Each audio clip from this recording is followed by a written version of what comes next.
Hello everyone, welcome back to my channel. Today, we'll continue following the emotional love story of single mother lythica and the courageous police officer Hùng. As you may remember, after many challenges, Hùng made the biggest decision of his life. He chose not to transfer to another post, nor to temporarily step away from his duty, but to stay here, by lytica's side. At last, the two moved in together under the same roof, beginning a new journey not only of love, but also of trust and sharing. In the early days, their little home was filled with laughter. Lytica, once used to loneliness, now learned how to wait for someone at dinner, how to share the chores, and even how to open her heart a little wider. Hùng, a man who had only known the dangers at the front lines, now found himself awkwardly hanging new curtains or clumsily preparing a glass of milk for lytica's son before bedtime. Yet, it was exactly those small, tender moments that drew them closer together. However, just as happiness seemed complete, an unexpected storm struck. It was not only tied to Hùng work in the police force, but also involved his own mother, a woman who had a profound influence on his life.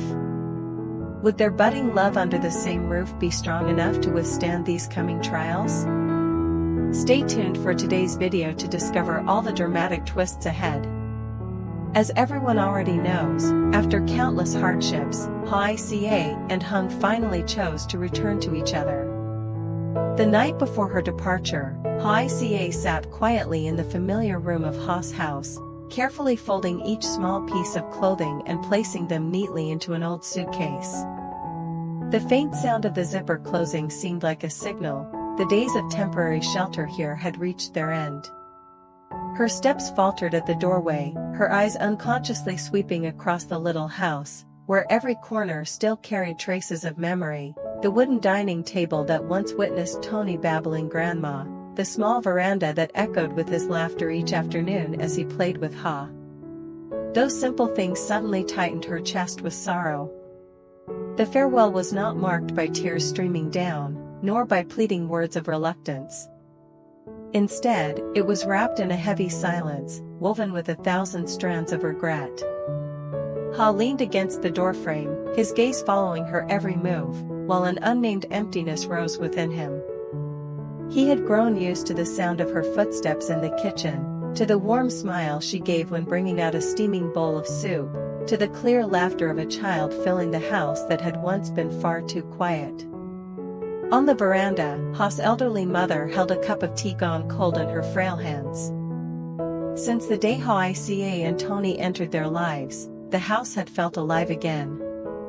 Meals were no longer lonely, the kitchen clattered with pots and pans, and above all, Tony's crystalline laughter, like a small miracle, warmed her aging heart. She knew their presence was a gift fate had bestowed upon her quiet days.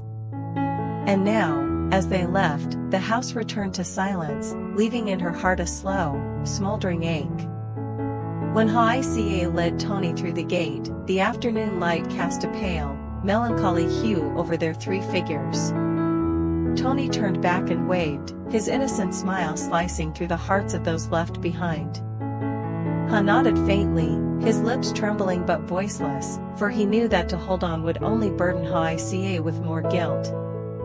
In that moment, the emptiness left in Ha and his mother's hearts was not just the absence of a woman, but the departure of the warmth that once made them believe their family was whole again. Yet deep down, they both understood, lytica had to return to her true home, to Hùng, the man willing to sacrifice his career to be with her. Perhaps today's sorrow was but a single low note in a long symphony. And one day, when they looked back years later, Ha and his mother would quietly smile, for they had once lived through days filled with laughter, warmth, and love, the priceless gifts that lytica and Tony had brought into their lives. Lytica and Hùng had finally come back to live together under the same roof. On the day Hùng returned with his suitcase, lytica herself prepared a hearty meal. It was nothing lavish or extravagant, just familiar dishes like braised fish, vegetable soup, and a plate of stir-fried pork. Yet within them lay the deep affection of a woman who had waited far too long for the chance to care for the man she loved. When Hung stepped inside, the fragrance from the kitchen slowed his footsteps, his eyes welling with tears. After so many years, he finally felt that he truly had a place to call home. In truth, Hung no longer had a home to return to. The small apartment he once owned had been sold to pay off his mother's debts, burdens the family had carried for years. After countless hardships, he drifted from place to place, sometimes relying on the spare rooms of friends just to get by. His career in the police force, once his greatest devotion, was now on hold, as he had applied for a transfer and was still waiting for the final decision. At this point, Hung stood at the edge of emptiness, no home, no stable job, just a pair of calloused hands and an old suitcase. But just when he thought he had lost everything, Hoài reached out to him. She did not blame him for his past, nor did she fear the burdens he carried. She simply said one gentle sentence, "Stay here. Whatever comes, we'll face it together." Those words were like a lifeline, pulling him back from the brink. From that day on, they began a life of quiet simplicity, something they once thought would never return. Each morning, Hoài rose early to cook a pot of porridge for the two of them. Hung, handy with small tasks, swept the yard in silence, or repaired the old wooden gate. At noon, they shared meals together, sometimes only boiled vegetables dipped in fish sauce, yet every meal overflowed with laughter. On lazy afternoons, Hung would take Tony out to the yard to fly kites, while Hoài sat on the veranda watching, her heart swelling with a simple happiness. They both knew this time was a new beginning. No more haste, no more unfinished regrets. They were together now with gratitude, carrying the lessons etched by past loss. After all the storms, they had finally found a corner of peace. Perhaps it wasn't eternal, debts still loomed, job decisions remained uncertain, and difficulties had yet to be resolved. But what mattered most was that within this little house, they had each other, and the faith that as long as they held hands, no storm could ever tear them apart again. Since Hung temporarily left his job, he had more time to spend with Hoài. Every morning, after walking little Tony to school together, the two would return to the small garden behind the house. Today, the guava trees were in season, their branches heavy with fruit, green and lush, carrying a gentle fragrance in the breeze. Hoài stood on a wooden stool, reaching up to pick the plump guavas, while Hung stood below, swiftly catching them and gently placing them into a bamboo basket.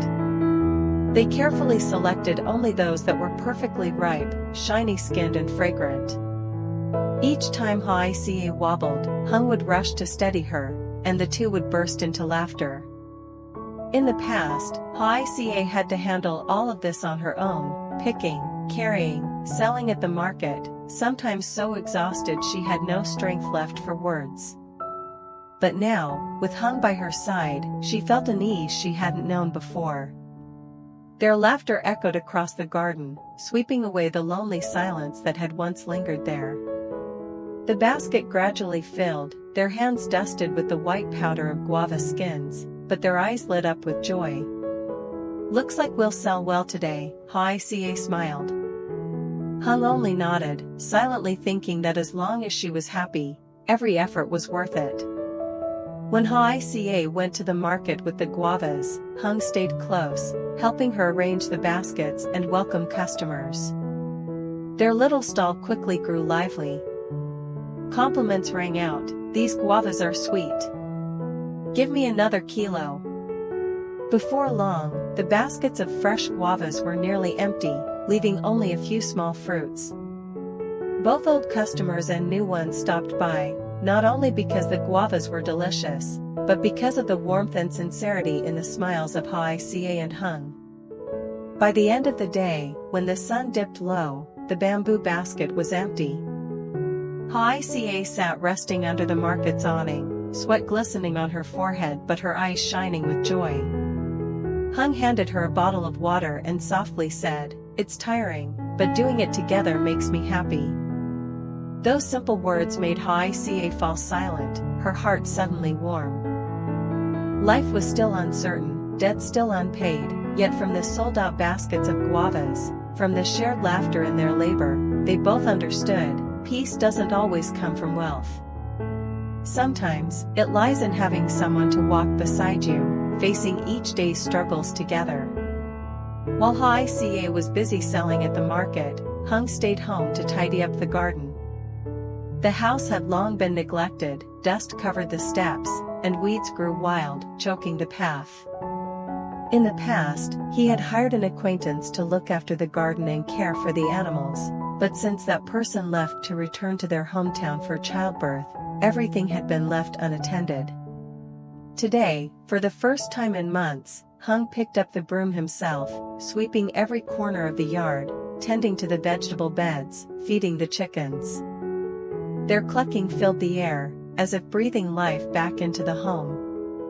As he was crouched by the chicken coop making repairs, his phone suddenly rang. Seeing his superior's number, his heart tightened. Though he was officially on leave, whenever something urgent came up, instinct and duty compelled him to respond. He quickly washed his hands, slipped on his jacket, and hurried to the unit. At headquarters, his superior looked at him with a heavy gaze. On the table lay a newly delivered file. The man began slowly. "A local resident living near Lieu San's house has filed a report. They claim to have seen your mother in the area. It seems she's trying to meet Lieu San." The words struck Hùng like thunder. His mind flooded with questions. Why was their mother searching for his sister now? Why hadn't she contacted him, instead quietly appearing near Lieu San? He had once confided in his sister about the truth concerning their mother and had told her to inform him immediately if there was ever news. Yet she had remained silent. He understood, perhaps because, to Lieu San, that woman was still their mother, the one who had raised them both for years. Blood ties, however painful, could not be so easily severed. His superior pushed the file toward him, voice heavy. "This isn't an official assignment, but it concerns your family. You may not be able to persuade her to turn herself in, but Lieu San might. She is the daughter your mother still cherishes, the one she has no conflict with. If the two of you can work together, perhaps Lieu San can convince her. We hope your mother will surrender herself and receive leniency under the law." Hùng sat in silence, his hands clutching the file so tightly his knuckles turned white. Inside him raged a storm, the duty of a policeman on one side, the anguish of a son on the other.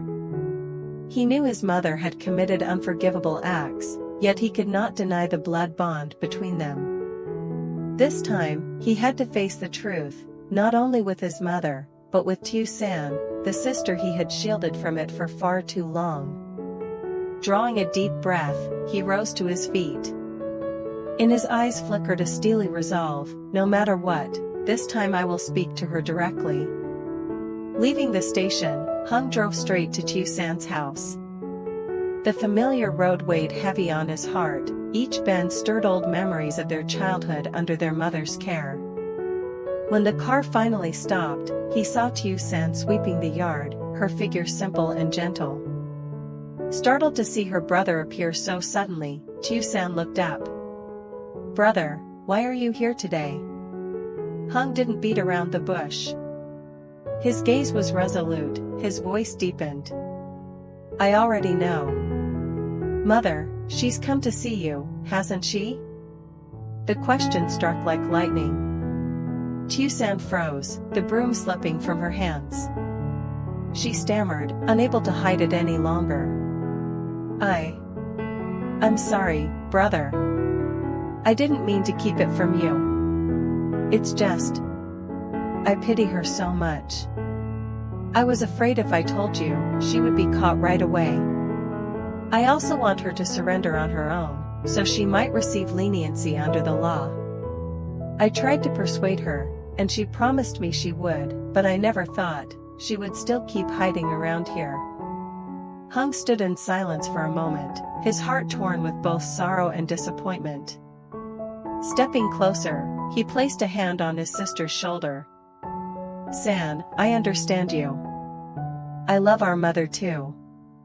But the more we love her, the more we must not let her keep making mistakes. Running away is not the answer. Don't you see? The longer she hides, the heavier her punishment will be. If you truly want what's best for her, you must urge her to surrender. Only then will there be hope for a reduced sentence, and hope that she can one day come back to us." His words pierced Tiu San's heart like a blade. Tears welled in her eyes, but finally she nodded. "I understand now, brother. If she comes to me again, I'll tell her directly. I promise you, I won't help her do anything wrong. Don't worry, I want us to reunite as a family someday too, not keep living in this shadow." Hung exhaled, as if a weight had lifted from his chest. He gently ruffled her hair, just as he used to when they were children. "I trust you. No matter what, we are still her children. Loving her doesn't mean covering for her, it means helping her find the right path." The siblings sat talking for a while longer, recalling childhood memories to soften the heavy air. Then Hung rose, his expression gentler now, though his eyes still carried determination. Tiu San walked him all the way to the gate, her voice trembling but firm. "Go home, brother. Don't worry about me. I'll do what's right. I want mother to find peace too." Hung nodded and turned away. Within him flickered a fragile hope, that this time, through Tiu San's love, perhaps their mother might truly change and return to the right path. Leaving the station, Hung drove straight to Tiu San's house. The familiar road weighed heavily on his heart, every bend seemed to stir up old memories of their childhood under their mother's care. When the car finally stopped, he saw Tiu San bent over sweeping the yard, her figure simple and gentle. Startled by her brother's sudden appearance, Tiu San looked up. "Brother, why are you here today?" Hung didn't waste words. His eyes were resolute, his voice deepened. "I already know. Mother, she's come to see you, hasn't she?" The question struck like thunder. Tiu San froze, the broom slipping from her hand. She stammered, unable to hide it any longer. I'm sorry, brother. I didn't mean to keep it from you. It's just, I pity her so much. I was afraid that if I told you, she would be caught right away. I also hoped she would surrender on her own, so she might receive leniency under the law. I tried to persuade her, and she promised me she would, but I never thought she would still keep hiding around here." Hung was silent for a moment, sorrow and disappointment flooding him. He stepped closer, resting a hand on his sister's shoulder. "San, I understand you. I love our mother too. But the more we love her, the less we should let her continue making mistakes. Hiding is not the way. Don't you see? The longer she runs, the heavier her punishment will be. If you truly want what's best for her, you must convince her to turn herself in. The sooner she surrenders, the greater her chance for leniency, and the greater her hope to return to us one day." Hung's words pierced Tiu San's heart like a blade. Tears welled in her eyes, but at last, she nodded. "I understand now, brother. If she comes to me again, I'll tell her directly. I promise you, I won't help her do anything wrong. Don't worry, I want us to be together again as a family too, not living in hiding like this." Hung let out a breath, as if a weight had lifted from his chest. He gently ruffled her hair, just as he used to when they were children. "I trust you. No matter what, we are still her children. Loving her doesn't mean covering for her, it means helping her find the right path." The two siblings talked for a long while, recalling childhood memories to soften the heavy air. Then Hung rose, his gaze gentler now, though his eyes still carried determination. Liu San walked him all the way to the gate, her voice trembling yet firm. "Go home, brother. Don't worry about me. I'll do what's right. I want mother to find peace too." Hung nodded and turned away. In his heart flickered a fragile hope that this time, with Liu San's love, perhaps their mother would truly change and return to the light. Xin chào tất cả mọi người đã quay trở lại với kênh của mình. Thì cũng khá là lâu rồi mình không lên video về nội dung của nội dung của mẹ đơn thân Lý Hoài Ca và cảnh sát Hùng. Thì hôm nay mình lên cho mọi người một tập cũng khá là mới về tình hình tiếp theo của câu chuyện của mẹ đơn thân Lý Hoài Ca và cảnh sát Hùng. Như mọi người cũng biết thì Tiểu San, Lý Tiểu San đấy là em gái của cảnh sát Hùng. Cô và cảnh sát Hùng thì là con của một người mẹ khác, nhưng mới gần đây thì Tiểu San mới biết được cái người mà mình gọi bao nhiêu năm nay chỉ là mẹ kế. Và tình hình là Hoài Ca và Hùng hiện đã đang ở với nhau. Hùng thì đang tạm thời nghỉ việc ở cơ quan và anh đang muốn chuyển một cái hướng khác là đi làm những công việc ở nhà, tìm thêm công việc khác làm ấy. Nhưng mà liệu rằng lần này thì mẹ của Hùng đã quay về để tìm Tiểu San. Vậy thì mọi chuyện sẽ ra sao? Mời mọi người đón xem ở trong các tập tiếp theo nha mọi người.